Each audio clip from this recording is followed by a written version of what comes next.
Malam itu di Dusun Sumberwadung, Desa Kaligondo, Kecamatan Genteng, Banyuwangi. Suasana kampung sebenarnya tidak jauh berbeda dari malam-malam biasanya. Rumah-rumah berjejer dengan jarak yang tidak terlalu rapat.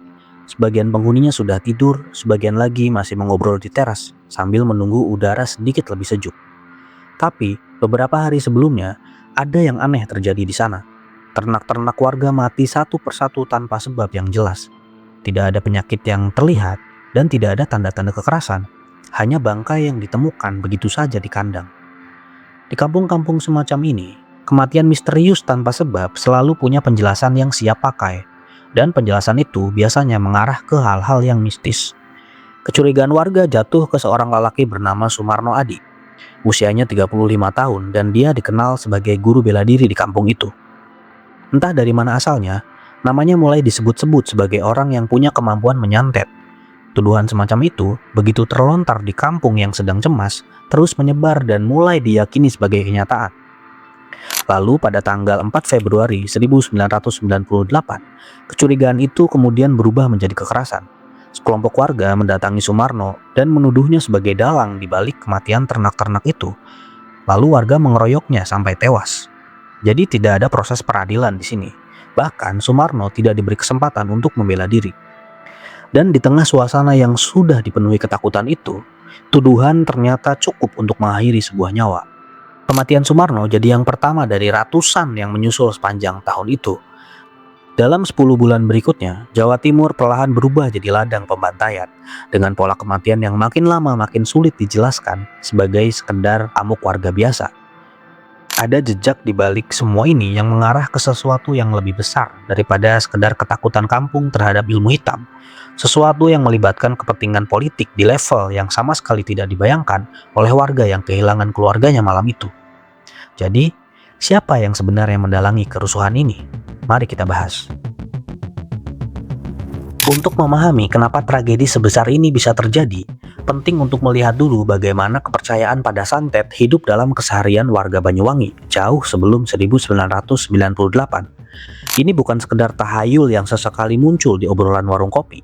Bagi banyak warga, terutama di pedesaan, santet adalah penjelasan yang paling masuk akal untuk hal-hal yang tidak bisa dijelaskan dengan cara lain. Penyakit yang datang tiba-tiba tanpa gejala, kematian mendadak pada orang yang sebetulnya sehat, panen yang gagal berturut-turut padahal cuacanya aman dan perawatannya sudah benar, semua itu punya penjelasan yang siap pakai, yaitu dengan menuduh orang-orang yang menggunakan ilmu hitam.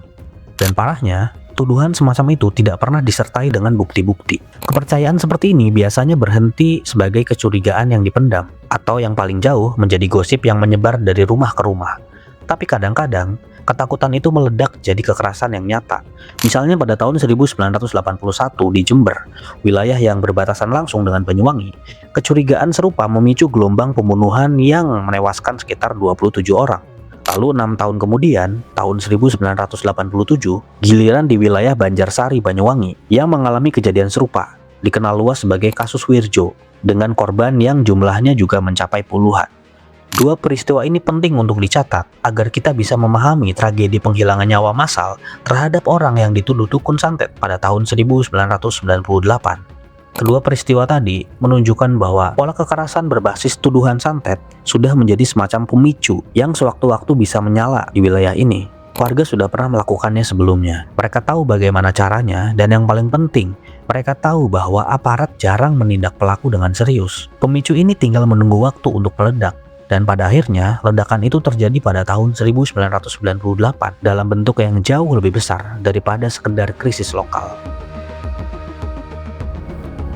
Sebelum lanjut, kita perlu keluar sebentar dari Jawa Timur dan melihat apa yang terjadi di seluruh Indonesia pada tahun 1998. Tahun itu merupakan titik terendah rezim Soeharto akibat krisis moneter yang membuat nilai tukar rupiah anjlok drastis dari Rp2.000 menjadi Rp15.000 per dolar. Lonjakan harga kebutuhan pokok yang tidak terkendali memicu gelombang PHK dan kemarahan publik yang selama puluhan tahun tertekan oleh represi Orde Baru. Gerakan mahasiswa yang selama Orde Baru sulit bergerak leluasa mulai berani turun ke jalan dalam jumlah yang besar. Tuntutan mereka jelas, yaitu Soeharto harus turun. Lalu bulan Mei 1998 menjadi puncaknya dengan kerusuhan besar di Jakarta dan beberapa kota lain, penembakan mahasiswa Trisakti, dan ditutup dengan pengunduran diri Soeharto 21 Mei 1998 setelah 32 tahun berkuasa. Di tengah kekacauan nasional, kendali pemerintah pusat melemah drastis karena aparat terpecah dan bingung. Kekosongan kekuasaan ini membuat ketakutan warga Banyuwangi terhadap santet berubah menjadi kekerasan massal yang jauh lebih mematikan. Banyuwangi dihantui oleh sebuah tragedi. Setiap menjelang maghrib melukai, kemudian hingga meninggal. Semuanya berubah drastis begitu memasuki bulan Juli. Sebelumnya, kekerasan berbasis tuduhan santet masih berpola sederhana, yaitu warga marah mengejar satu orang yang dicurigai lalu mengeroyoknya beramai-ramai di siang atau sore hari. Tapi sejak bulan Juli, pola itu digantikan oleh sesuatu yang jauh lebih terorganisir dan jauh lebih menakutkan. Warga mulai melaporkan kemunculan sosok bertopeng, berpakaian serba hitam dari ujung kepala sampai ujung kaki, hanya menyisakan sepasang mata yang terbuka untuk melihat.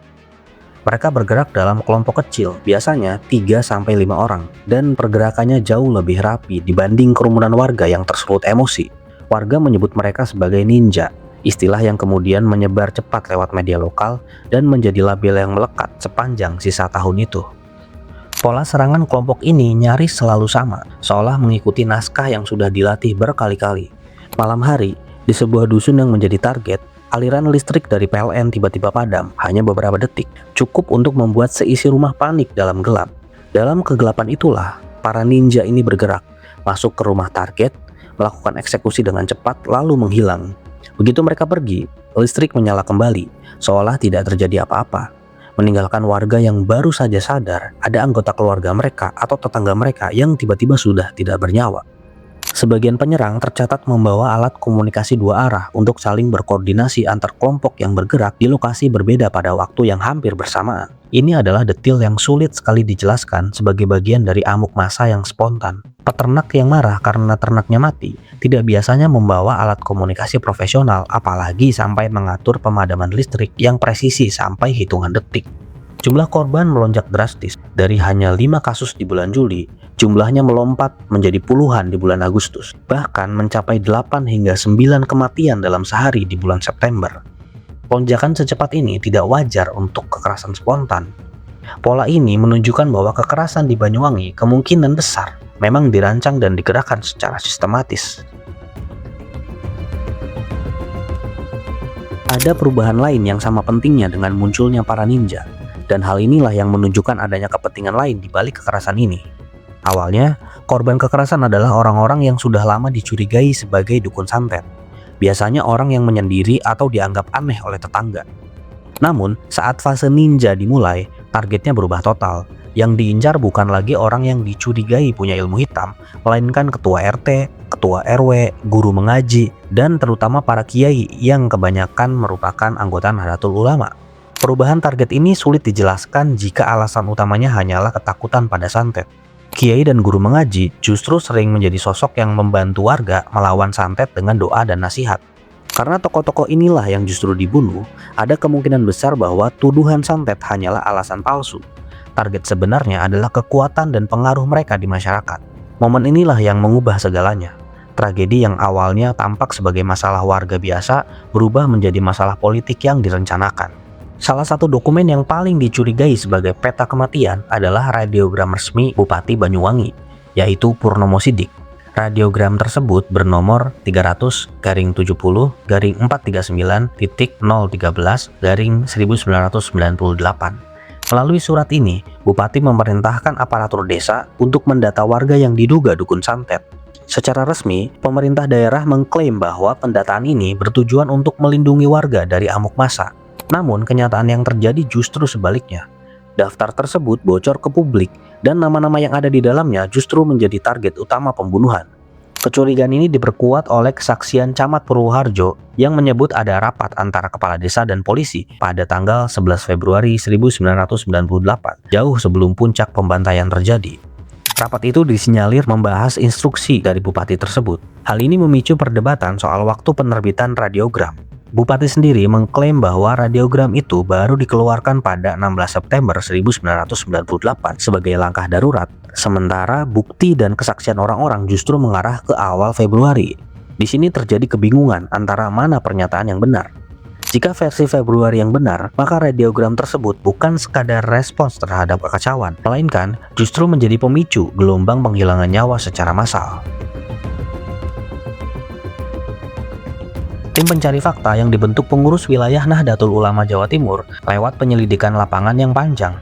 Mereka menelusuri jejak dari desa ke desa, mengumpulkan kesaksian warga yang selamat, dan mencoba merekonstruksi siapa yang sebenarnya berada di balik operasi bertopeng ini.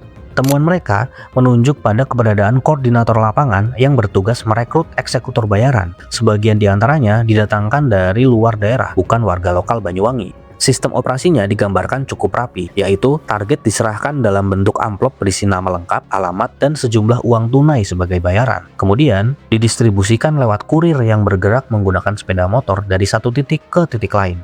Barang bukti yang berhasil disita warga dari beberapa insiden dan kemudian diserahkan ke tim pencari fakta turut menguatkan gambaran ini. Bukan sekedar amuk spontan tanpa persiapan, semua ini benar-benar diorganisir. Ditemukan juga pedang khusus yang dirancang untuk eksekusi cepat, topeng model ninja yang digunakan oleh penyerang, dan perangkat komunikasi dua arah yang sebelumnya sudah disebut jadi alat koordinasi antar kelompok.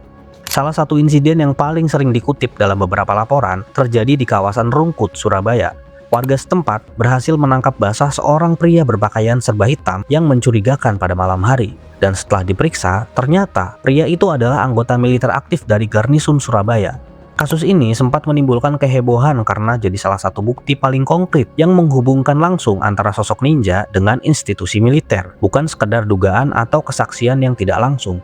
Namun, otoritas militer membela diri. Waktu itu, mereka bergerak cepat untuk menutup kasus ini dengan penjelasan bahwa prajurit tersebut sedang mengalami tekanan mental dan bukan bagian dari operasi apapun. Penting untuk dicatat dengan jujur di sini, semua nama dan detail operasional yang disebutkan di atas berasal dari laporan investigasi lapangan yang dilakukan oleh NU, yaitu pihak non-pemerintah, dan belum pernah diuji secara formal di pengadilan. Jadi sampai hari ini, tidak ada satupun pihak yang kemudian didakwa secara resmi atas keterlibatan mereka dalam tragedi penghilangan nyawa massal Banyuwangi.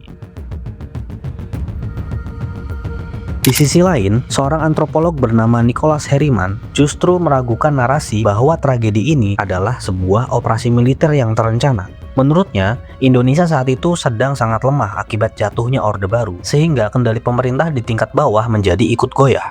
Dia juga mengatakan bahwa aparat desa membiarkan aksi main hakim sendiri bukan karena konspirasi, tetapi karena sulit melawan kerabat atau tetangga sendiri.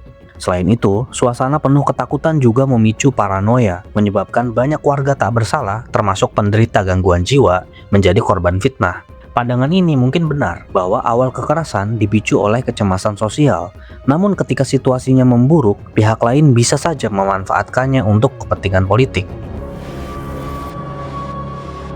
Begitu kecurigaan publik mulai mengarah pada kemungkinan keterlibatan aparat dalam rangkaian pembunuhan ini, sebuah narasi tandingan muncul di media, dan narasi itu membawa kita kembali ke salah satu luka paling dalam sejarah Indonesia. Meski sudah 30 tahun berlalu, kenangan pahit akan konflik antara dua kubu seperti PKI versus NU masih sangat membekas di ingatan warga. Memori traumatik ini tidak pernah benar-benar hilang, melainkan hanya tidur sejenak dan menunggu momen yang tepat untuk dimunculkan kembali. Momen itu tiba saat puncak pembantaian Dukun Santet pada tahun 1998. Kala itu, Harian Republika yang memiliki kedekatan dengan Ikatan Cendekiawan Muslim Indonesia memberitahukan bahwa pembunuhan massal ini berkaitan dengan gerakan sisa-sisa PKI. Narasi ini diperkuat oleh munculnya spanduk-spanduk Dewan Dakwah Islamiyah Indonesia, yaitu organisasi yang didirikan oleh tokoh ex-Masyumi yang memperingatkan adanya ancaman kebangkitan komunisme di balik kerusuhan tersebut. Namun, fakta di lapangan justru berbanding terbalik. Kebanyakan korban pembantaian adalah warga NU, termasuk kiai dan guru mengaji, kelompok yang secara historis merupakan lawan ideologis PKI, bukan sekutunya. Jadi, tuduhan komunisme tersebut jelas tidak berdasar dan hanya untuk memanipulasi luka lama warga Banyuwangi demi tujuan tertentu. Strategi tuduhan komunis bukanlah hal baru. Sejak tahun 1960-an, rezim Orde Baru sering menggunakan hantu komunisme sebagai senjata ampuh untuk membungkam lawan politik atau mengalihkan perhatian publik dari isu krusial. Sederhananya, Orde Baru sering menggunakan PKI untuk pengalihan isu. Dalam kasus Banyuwangi ini, narasi tersebut punya dua tujuan strategis, yaitu menutupi keterlibatan aparat dalam pembantaian dan memecah kekuatan Nahdlatul Ulama yang saat itu sangat aktif mendukung gerakan reformasi untuk menggulingkan Soeharto. Dulu, Orde Baru pernah melancarkan sebuah operasi yang disebut penembakan misterius atau yang dikenal sebagai Petrus. Operasi ini berlangsung di awal tahun 80-an. Ketika pemerintah Orde Baru menghadapi lonjakan angka kriminalitas dan meresahkan masyarakat perkotaan.